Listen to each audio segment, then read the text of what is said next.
warka murtidiisa waxaa lagu sheegay war murtiyeedkii saaxiibkay madaxweyne Siciidna faahfaahin dheeraad uu ka bixiyay in yar waxaan rabaa inaan ku daro xaaladda maanta waddanka Soomaaliya uu ku jira waqti kala guura ma aha inay hadda waqtigan oo kaliya caqabadani timaado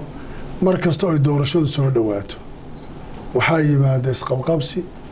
waayo damaca ayaa isdiida ninka kursiga ku fadhiya wuxuu rabaa inuu sii joogo oo waqtigii hore uga sii fiicnaanaysa ninka banaanka ka joogana wuxuu doonayaa inuu kursiga tago wuxuuna qabaa tuhun ah ninka maanta fadhiyay inuu rabo inuuna ka tegin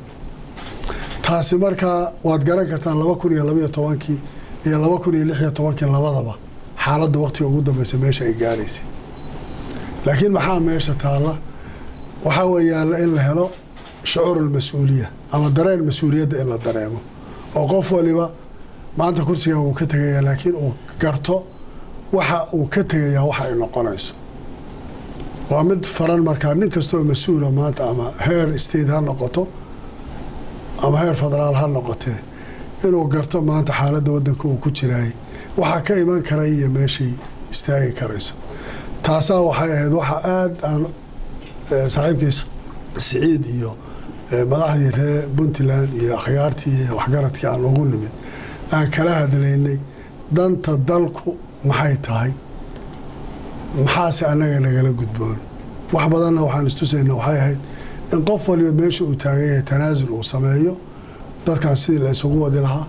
waddankan meeshii la geyn lahaa sida si nabad ah doorasho uga dhici lahayd waqtigeeda ku dhici lahayd khalkhal siyaasadeedna uuna u yimaadeen waayo marka taariikhda dib ugu noqoto isbeddelka siyaasadeed ee waqtigiisa ku dhacay Soomaaliya wuxuu u geystay talaabooyin horey loo qaadayo wax kastoo markaa caqabad ku keenay iyadoo dhibaato ku yahay dadka Soomaalidana iyaga isku dan ah